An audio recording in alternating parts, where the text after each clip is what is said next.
Hey, this is Wes Miller at Anti-Fragile Physical Therapy. We are highlighting stories and interviews with folks on bike fitting. It's been something that I've had the opportunity to do for 20 years now that has really strongly overlapped with the career of the person who's joining us today, Brent Bookwalter, former professional road racer, a pillar of the American cycling community starting decades ago as a collegiate and under 23 champion, moving on to be a U.S. Olympic time trialist, a top 3 finisher in stage races internationally, Grand Tour rider with a long career on Team BMC with Cadel Evans the year that he won the Tour. Also is with his play-by-play guy on NBC, TJ Van Garderen, which is fantastic, which has been Brent's second career after he retired in 2021. He was picked up at the last minute to go over to France with Flow Bike Network, and his stuff was so compelling that NBC decided to pick him up as the play-by-play guy for the Tour de France. His deep insight of the sport is clear,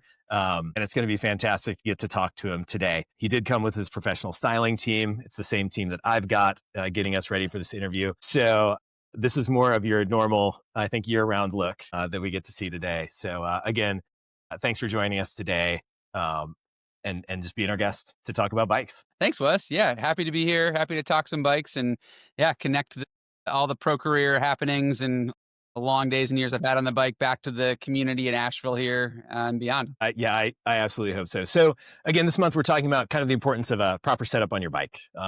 October might feel like an odd time to do this, but in my 20 years as a PT and cyclist myself, is that March and October actually tend to be when people get their fits. They're either aspirational, it's the beginning of the year, they've got big goals, or it's the end of the season and they're sort of limping into the office, having been able to suffer for months on whatever niggling thing is bothering them. And a lot of folks transition from road to gravel, mountain biking, gravel adventure, bike packing, and then sort of changing the speed of what you want to do in the summertime and training a bit for, adventure. To be out there and to be in Pisca. And I'm sure you can appreciate that moving here. You spent a lot of your time this time of year in Girona, Spain, as part of the team experience, and you didn't have a lot of downtime as, the race season expanded during your 2 decades as a professional rider and adding the Middle East, Southern Hemisphere. How would you kind of prepare for that upfront time and get your fit ready and get your bike ready and get you ready for as the season kind of went in? October was definitely a time for bike fits. I think in the pro peloton, that's kind of when it happens. Ever. If you're doing stuff in March, it's bad news. You don't want to be changing anything in March unless you really messed it up. So yeah, when I think of this time of year, it's like finishing the season kind of on fumes, being excited to get back here into the mountains of Pisca and ride mountain bikes, get on a different bike. But then definitely often an October training camp or even bike fit session with the team to make sure we're dialed in, prepared on any equipment changes that are coming in for next year, or to sort of set the stage for optimizing fit for a performance reason. And October is a good time to do it. If you do it in October, there's actually a little time to actually progress back in with the volume and intensity heading into the season. But that said, I have all sorts of memories from October in terms of bike fits being good and bad. Yeah, I was fortunate in my career, to be honest. I had plenty of crashes, plenty of metal in my body, as you know, from working on me and having your hands on me that provided orthopedic issues. But I was actually pretty fortunate in terms of bike fits in that I never had any real overuse injuries. I didn't have any real just knee position based issues. My low back was an issue my whole career. And I found out when I was young, I had some early stage arthritis in my low back that I was constantly always trying to adapt with and work with. But yeah, generally the fit that I kind of came into my career with, I did very few revolutions of that fit throughout my career. There were a few points where we really did make some big changes, but I was not one of those guys. I was on the conservative end of the spectrum in terms of yearly changes, adapting. I was kind of thinking my philosophy was, if it's not broken, don't fix it. And, aside from hitting the ground, nothing was, on occasion, nothing was broken. So yeah, the best off season bike fits for me were just sort of these confirmations of, yep, everything's good. The other point of the bike fit in the pro team structure in October is, even if you don't change anything, having the team physios, having the team mechanics just kind of record where you're at. Because through the course of the year and riding many, many bikes, home bike, training bike, spare three bike, aero bike, climbing bike.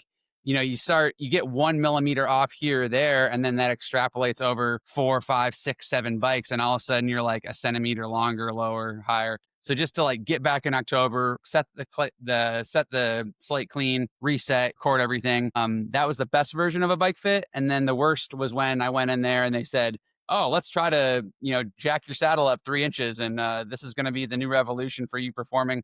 And that was my least favorite. I mean, and also, like moving into like changes in like aero bar technology. Again, like teams, you fortunately were with Team BMC for a lot of your career. So like the bike alterations weren't going to be super dramatic. Like from year over year, BMC didn't like throw probably completely new stuff at you like you might have gotten had you switched over to like Canyon and then Trek and then some other kind of, iteration. But, from that standpoint, again, sometimes technology comes in or they're going to come out with a solid top, handlebar set, and you're going to have it made to your specifications. Was there any kind of technology change or something that came in either from a sponsor standpoint that kind of made you grouchy? Like when they threw this at you and you're like, yeah, we have to. Generally, I didn't like any changes. Like I was fortunate, like I said, I rode for BMC for 11 years and their bikes did evolve and progress, but I was kind of trademark progression with that team was every time I got a new bike there, I kind of gave up my old one kicking and screaming. It was like, their BMC Team Machine SLR they made in 2008, the first year I rode it, it was awesome and I loved it. And every iteration of that bike I had was great to the point where I didn't want anything new. But, that things evolve, things get lighter, stiffer, faster, more responsive. And I would warm up to the new one and then realize, oh yeah, this is great too. But yeah, fortunately, not a lot of change there. I would say in general, through my career, there was definitely a sport-wide evolution of performance positioning. And that's really gone crazy even since I retired. The last couple of years of my career, just with guys narrowing their bars, decreasing their hip angle, getting lower in the front end, like getting powerful in an aerodynamic position, even on the road bike. That's gone to the next level these past couple of years. And even the last couple of years I was racing. So there was some of that when I was racing. I think at the start of my career, if you look at time trials, especially, I was a good time trialist because I was good at that effort mentally as well as physically. And I liked riding the fast bike and I liked ripping corners on it and like getting out of the saddle and like the complete steel cage match type TT. I hated like the airplane runway drag strip to get super aero and make it a power test. And I got results. I was able to get results by virtue of my handling and sort of completeness as a rider. And then throughout my career, it just kept getting more and more specialized in terms of the equipment, the positioning. And I have some terrible memories of that time, the team sort of taking me aside and trying to optimize and create me to be more aerodynamic. I remember one year we decided, well, I'd be a lot more aerodynamic if I went down a full frame size. So we did this whole thing in Italy at the Mappe Center in the wind tunnel, getting down to the smaller frame, them convincing me, oh, we have these 30 years or 50 years of data, and these are the angles and positions we're seeing evolving that are going to be faster, less injury prone, all this data, but it felt terrible. And I went home with this new small TT bike, just pissed off, anxious, not happy. And I, out of professional responsibility and duty and optimism, I gave it a chance, really tried to commit to it.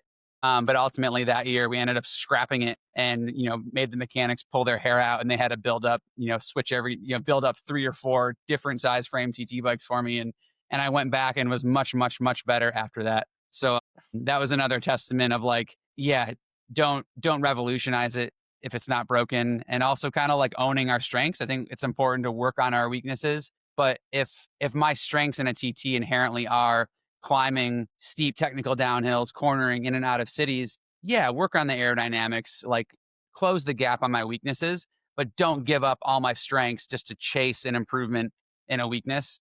And I think that's a sort of a fundamental of training and progression, whether it's talking about writing your training plan, the efforts you're doing, the load you're carrying, or bike fits. And when you were on the Olympic time trial team, were you also on like some iteration of that bike, or did like USA Cycling have some considerations for what you were going to do when you were representing the US versus representing your professional team? I know that was Rio, right? Like, is that where? Yes. Yeah. I raced for the USA in Rio in the road race and the time trial. I did a bunch of worlds World Championships for USA Cycling as well. And yeah, professional men's road racing, usually you just carry over everything from your trade team. And often you'll even have, like at the Olympics in Rio, Team USA did not have a BMC mechanic, but BMC sent a couple of mechanics from our team to Rio to oversee and support national team mechanics with getting everything set up, the travel, any kind of last minute things that came up. So that was really nice. In Rio, I got to ride my race bike, essentially that I had just been riding at the Tour de France a few weeks prior, and felt very comfortable on it. Yeah, right at home. Definitely in the track side of cycling, you'll see a little more, I think, national team specific TT and aero rigs. And sometimes with the road federations, you'll see a rider who maybe has a slower setup on their trade team. They will be riding a, unlogoed, blacked out, optimized bike from a different brand with their national team. It's kind of a loophole to get some riders on a better bike, but I was very fortunate. I think for the bulk of my career, BMC was sort of at the forefront of TT bike technology, and that, yeah, I was really psyched to have that bike. And speaking of the fits of those bikes, one of the things I loved about that specific T bike, we weren't quite fully into this new era of fully integrated one-piece bar stem head units. Those were kind of just starting to evolve, but BMC did a super job of making their sort of integration with the bar and stem still very adjustable while still being aero, which I loved because I could, if I chose to, and I occasionally would, bring my handlebars up a little bit if we were going to be climbing a lot, or bring them down or stretch myself out a little bit and not be married to this one piece integrated spaceship, which we see all the guys on now. Yeah, and that's one of the features of bike fitting is you get like lower adjustability. The tolerances get so narrow, and if you just don't quite fit that thing, and with aero positions specifically, like it's only aero if you can continuously tolerate that position. Like if it's aero for 90% and then you sit up like a sail in the wind for that last 10% because your back can't tolerate it, or your leg goes numb, or you're uncomfortable on your elbows, like neck things, whatever that issue is, it's no longer useful to people anymore. And that's Absolutely. one of those things to talk through people as someone who tends to be on the what I'd call the retrofit side, is I generally take existing tech that people have and come in and try and make it optimized for whatever their needs are. And people come in that have gone down to the wind tunnel and looked, and they're like, no, everything is perfect. I'm like, yep, everything is perfect, except you can only stay in that position for the first half of your triathlon. And we are probably going to have to like bring you up a little bit. Trade off your watch. We'll do something else to make you aero, like shave your legs, like whatever the thing is. But we're gonna have to just bring you up a little bit so you continue to generate power, which is the only reason aerodynamics make sense. It's only if you want to go faster. Absolutely. Yes. That's great. Those are just some fantastic ways to kind of think about what's new and what has changed in some of those pieces of like technology. Are there any of those pieces of like tech kind of over the evolution of time as a cyclist that you just absolutely can't imagine living without at this point?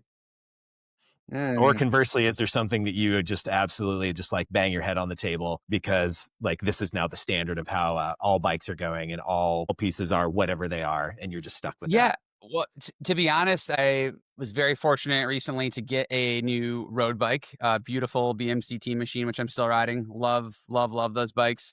And their standard high models come with an integrated bar stem.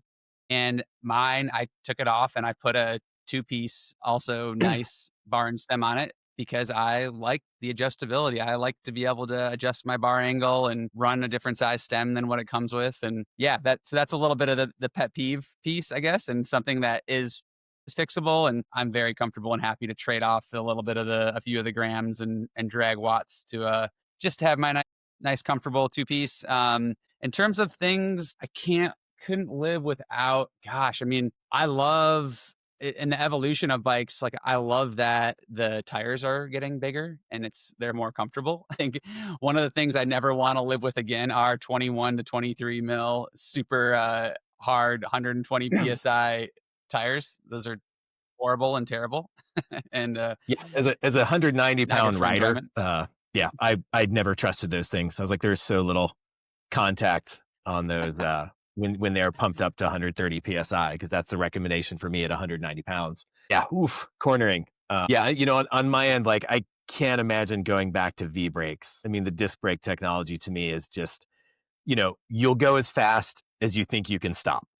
And I think that has been, for me, probably the thing that, especially as they're now integrated into gravel and road bikes, like I'm just so much happier bombing down the mountains because I know that I can slow down way quicker than with the It's true. Yeah. caliper.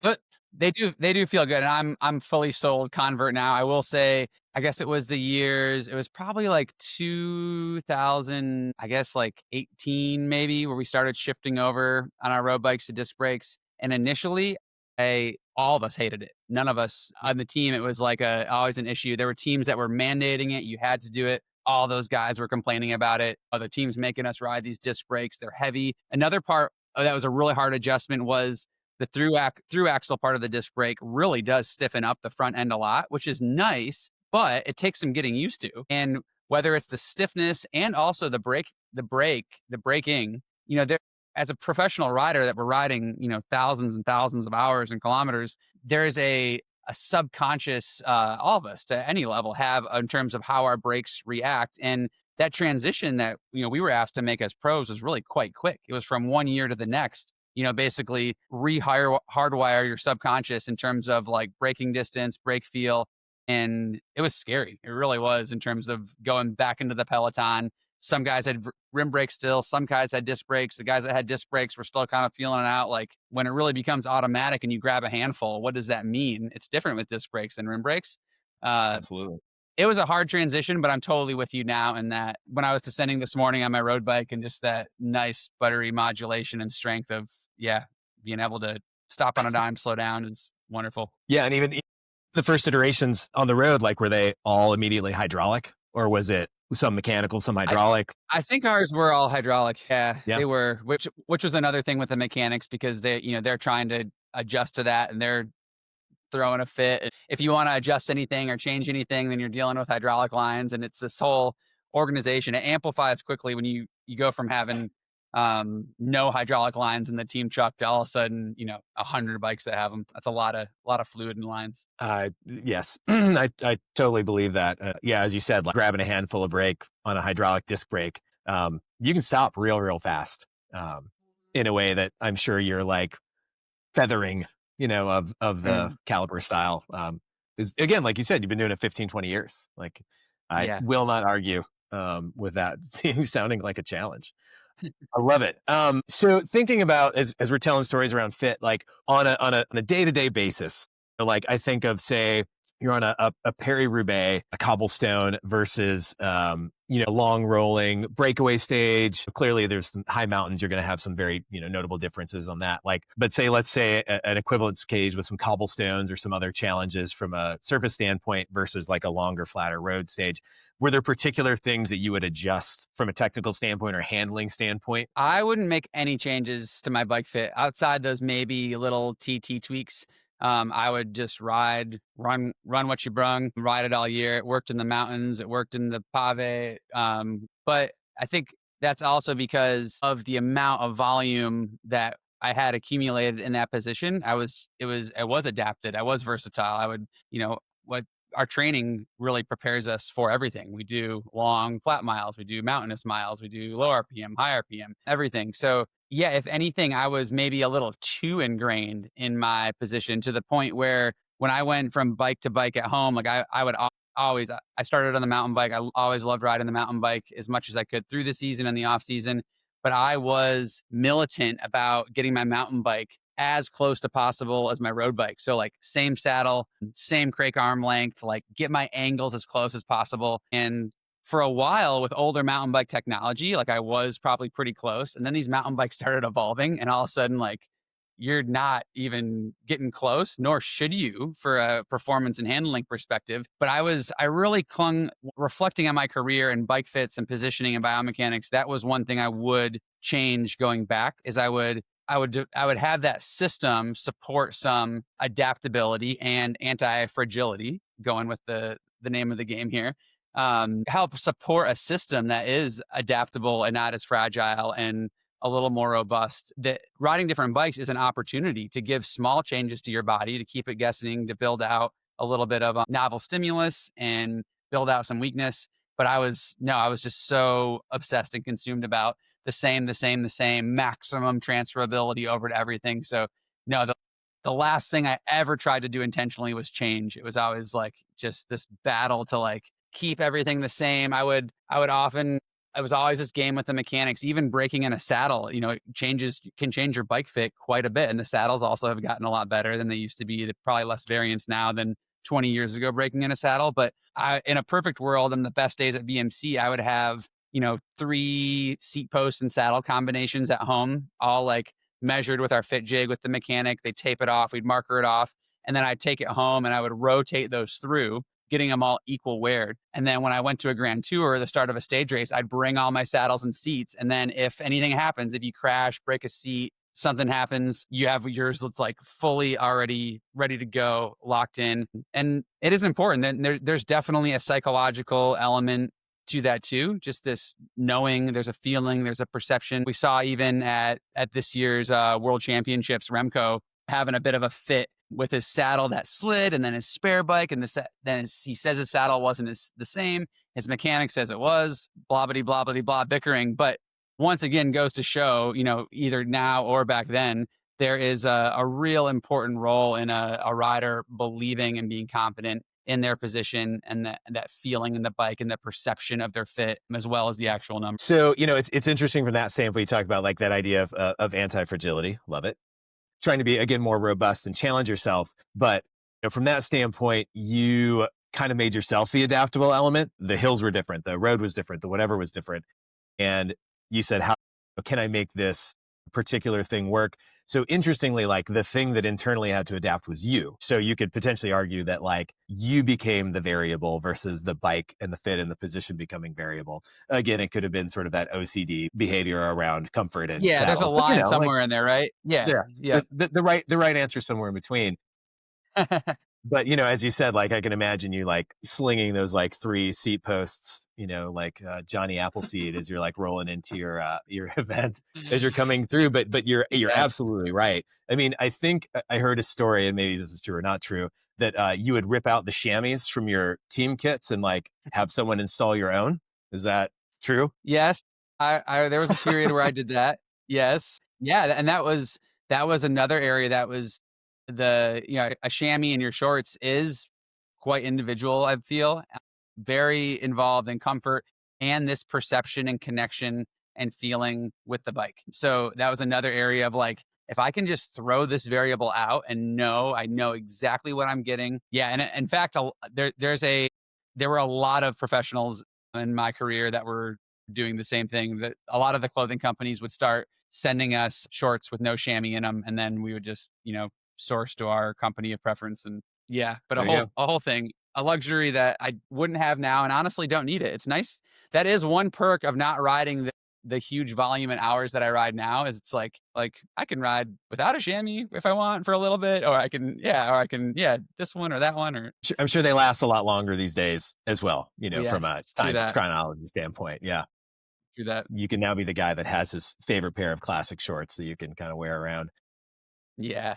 I love it. Again, clearly you've had a few bumps and bruises over the years. And have any of those kind of either temporarily or permanently sort of adjusted what you had to do on the bike? You have a history of some back issues, as well as some traumatic back issues as well. Did those necessitate changing some things around your fit and your comfort? And then what happened on the kind of end of that story? Yeah, I think definitely early in my career, I had a bad compound tibia fracture, and I was non-weight bearing on that leg for 6 months. So a lot of atrophy. I sort of rebuilt. That leg was rebuilt as a pedaling, cycling leg only. Like, because I just, that was really at the start of my career, and I came back just with the commitment and focus and belief of being a pro bike racer. So everything was poured into it, get it to pedal. That was a factor in terms of my fit somewhat, but definitely a factor just in my performance equation. My back, I'd say I probably never rode as aggressive as like a low front end position because of that. That was something I had when I was real young. Had some compression fractures in my vertebra, as well as that arthritis. And that was something I was always kind of butting up against. I think both of those experiences, and especially now with a bit of maturity, I would have said this later in my career, especially now with hindsight on it, was the power and the value to not always need to pursue perfection, but that we can be adapted and compensated and functional. It wasn't about, at a certain point I could kind of let go of like, yeah, if my left leg doesn't have as much mass on it, or if I have these back issues and I need to ride my front end a little higher, that's okay. It doesn't mean I still can't achieve performance excellence and mastery in my pursuit in my sport. Yeah. So I think that's something that we kind of lose sight of. We want to have the perfect pedal stroke or the perfect position, or look at the side image of us and just think, wow, masterful. That's so beautiful. But if that's what you value, if that's what's important to you, if you want to be in the poster for the slickest looking bike fit, sweet. But I think I recognized pretty quick that I didn't really care like how I looked or how my legs measured. It was all about, performing, and longevity and health and functionality. So really, really focused on that. Yeah, I remember, my salvo into cycling was really as like an endurance mountain bike racer, 24-hour races, some hundreds. So there's a lot of volume in there too. And I rode for a local team. What I remember thinking is how amazing like my folks that were going and doing crits and road races, how amazing they looked on the bike. And then when they would get off the bike, how bad their posture was. It was just like these do not necessarily translate to thing unless it is the part. Engineers are about the only people it worked for because they just like go to the same position at a computer. But collectively, I was like, I don't think I want that to happen. And so I started making like very strong efforts to cross train and do mobility work for my spine and core exercises. But again, it was just surprising because you see like, again, some of these guys who, especially like, looking in the Grand Tour of the Peloton, they just look like them and the bike is just a beautiful single unit. And then they get off and they start walking around and you're like, don't look so good in like reverse heels with that. Or you put them in a room with other athletic bodies and they just look really different, right? There's the high endurance stuff does specific things. Again, like, you have had a history as a ski racer as well, like when you were younger,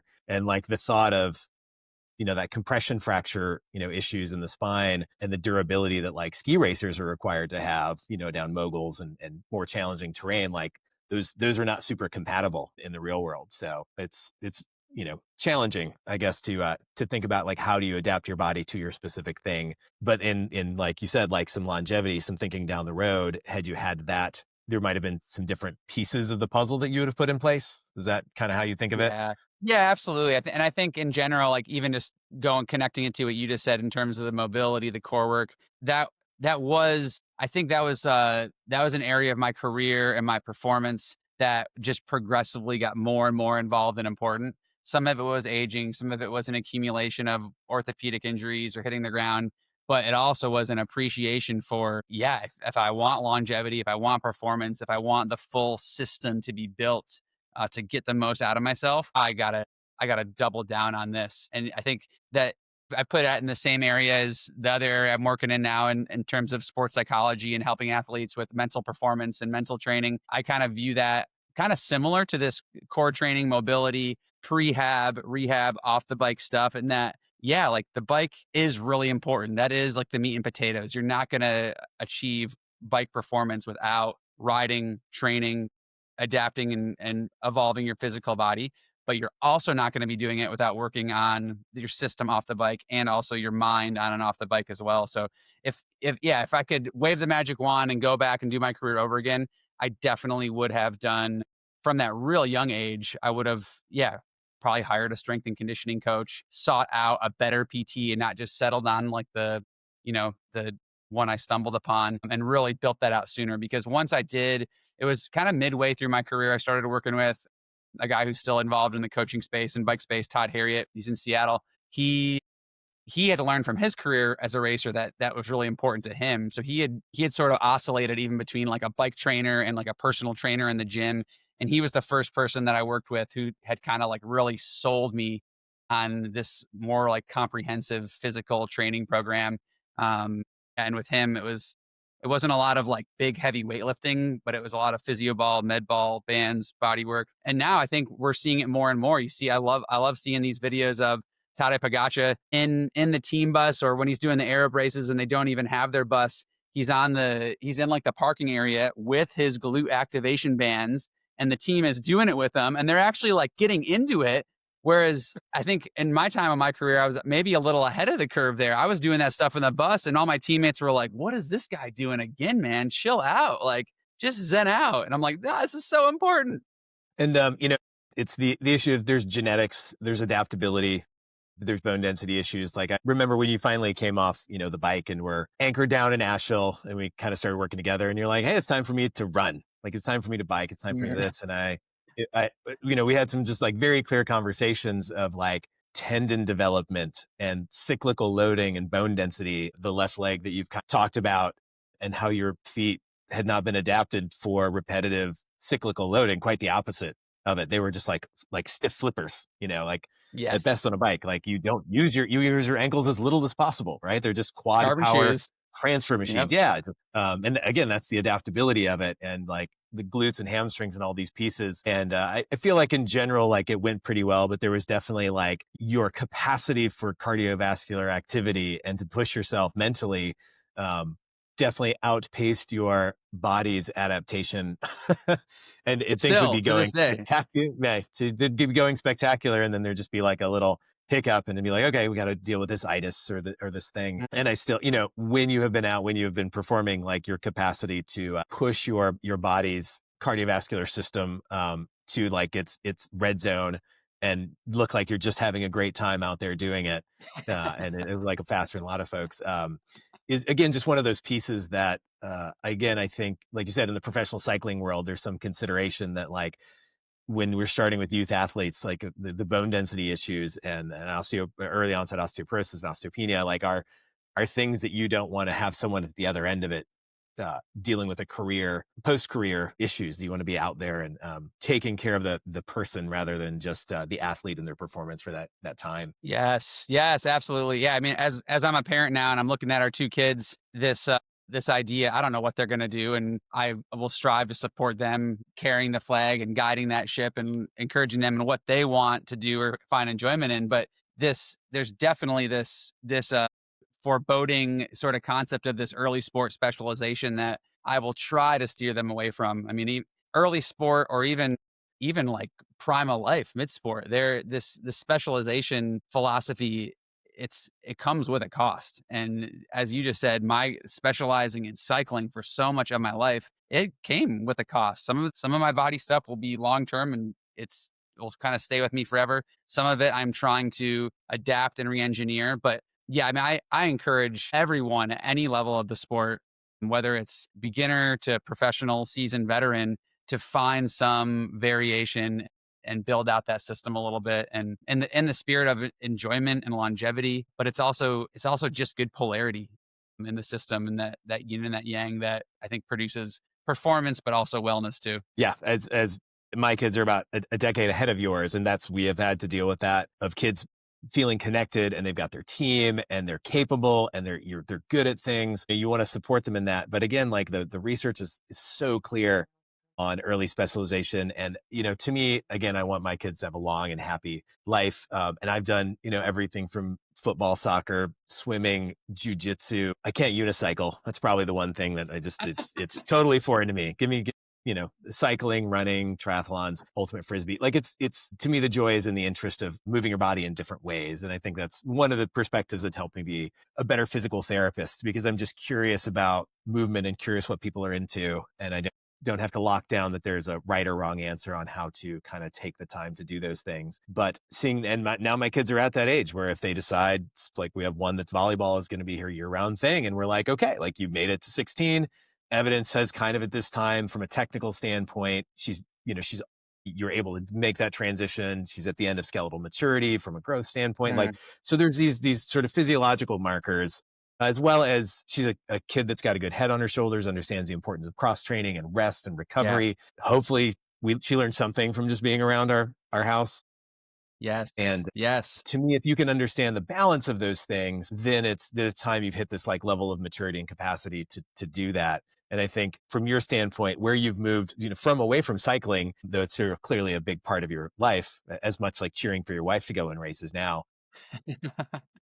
and keeping up with your kids, those aspects of the mental game component of it in what you're doing kind of from a performance and coaching standpoint, did you learn lessons from your career that you're now helping people not repeat or repeat? I guess it was a good lesson from your career. Yeah, absolutely. Yeah, no, it's one of the reasons I'm loving going into this space and supporting people with the mental aspect of performance and training and strengthening their mind. Is my entire career was a case study. My life has been a case study, but also the different characters and performers and champions and dropouts and the full gamut that I've been teammates with and been peers with. Yeah, I had a front row seat for all those case studies too. And I think a lot of that, a lot of a debate and this like challenge of this specialization and encouraging our bodies to adapt. Uh, it does it comes back to our identity, and who we are and attaching that to sport. I think that's definitely a challenge, especially with developing young athletes, but also adult, mature, professional ones. And then this constant sort of like rechecking in on where does our motivation come from, and why are we pursuing a particular passion or hobby or race result or goal. The evolution of that why and rechecking in with it, not just like on a macro year to year or like phase of career phase, but really even like day to day, I think is really inherent in that balance as well. Because yeah, if you do peel a little bit of your time away to do the core training or to do the cross training or to give yourself rest, it is going to affect maybe how you perform that day in 3 days and 5 days and 6 days. But when you zoom out and look at your whole journey in sport or adventure, yeah, we're looking at this average. Yeah, a lot of the work I do now is that a bit of that zoom out and perspective checking. Yeah, checking in on the motivation and the why and what's important to us. Oh man, so I sports medicine and working with athletes is like a great joy of mine, but my technical background is actually in chronic pain management. I did and manual therapies. There's a lot of carryover between the two because it's about just curiosity. When you're working with high level endurance athletes, there's just so little technical research or translational research that's actually applicable because you have such a small group that you're working for. Now, with the advent of like data and huge amounts of data collection, we're actually able to start seeing some trends and apply that. And I'm looking forward to really this next, at the end of the decade, being a place where people in the medical world can more expertly help people in the ultra endurance athlete world. Because it's very, very common that there's a lot of headbutting rather than a lot of collaborative work until you get into the sort of upper echelons of work. But perspective wise, what I have noticed is that identity piece actually from a management standpoint for me of working with my athletes and even just normal people is there seems to be on the, particularly the ultra endurance athlete, there is what strikes me probably in your world, like highly goal oriented, highly able to focus, to set plans, to work incrementally toward that plan. And those people are able to, if hiccups get in the way, they understand that things tend to be nonlinear and they reassess, like you said, take a step back, zoom out at the big plan. What do I need to adjust? And are often willing to kind of take that, I'll say in stride, but sometimes they're not happy about it, but they understand that. On the other end of it, there's sort of like hedonistic activity person that's just like, what's on the other side of this mountain? And I'm going to Yeah. go to the next mountain. I'll go to the next mountain. And their sense of like organization and structure tends to be minimal, but at the same time, they tend to be, the carrot is always there. The runner's high, the exercise high, the social aspects tend to be very strong with them. Yes. And so they often like will reach like very high levels of performance, but often not elite because it's challenging to push yourself to do stuff you don't want to do when it's all fun and games. And they handle injuries really well because they're just like, well, I'll just go quilt or I'll go watch a fun movie or I'll take a few days off. Start paddling. Yeah. When you blow your ankle, you just start paddling or whatever Yeah. it is. That's such equanimity to just sort of what life pushes at you. And that's wonderful. You may not reach the top of that performance pyramid, but you're going to go up there and you're probably going to really enjoy the view. And on the sort of the third part is the people that really exercise as a functional vice for them. Like Mhm. it is their mental health. If it wasn't cycling or running or endurance paddling or whatever, it'd be alcohol, it'd be gambling, it would be other things because they have an addictive type personality. And again, you Yes. can go very, very far with that, but your calculus on self-care becomes really precarious because again, it's identity tied. People tend to have a lot tied up in that. And it's part of their self-management program. If they're not running or biking for 7 hours, on a given day, they're Yes. going to be sitting at home with anxiety or worry. They're going to spin themselves up in a way that is really challenging from a management standpoint on the medical side of it to help them understand what they can do has to be very clear versus on the goal-oriented people, you have to tell them what not to do because they'll try and figure out anything else that they can. On the sort of that vice side, it's more, Yes. hey, here are the things that you are capable of doing that are going to be safe, that are going to be okay, that will continue to let you be in that identity and not let the hamster run on the wheel, so intensely. And Yeah. that is, go ahead. No, I appreciate. I'm like lighting up because I appreciate you, Wes, because you've supported me in that way. I think like I can definitely relate to that, and I put myself as a blending of those kind of three. But in terms of this transition that I've been making from a pro cyclist to life after, there is an absolute detoxing addiction, chemical dependence on the load, the endorphins, the volume of calories and fluid I'm moving through my body, the goal-oriented activity, the life focus, all of it that I am coming out of I appreciate how as you've supported me with some of the physical rehab, that you see the value in that. You see like, okay, I know Brent's it's not gonna serve him to be on the couch unless he absolutely has to. So let's get creative. Let's figure out what else we can do. Let's figure out where the line is in the discomfort versus damage and constructively approach it. So yeah, as you say that, I just want to like say thanks and applaud you for that. You do that very well. Yeah. And I'm in the hedonistic category. Like if I'm not having fun, it's very hard.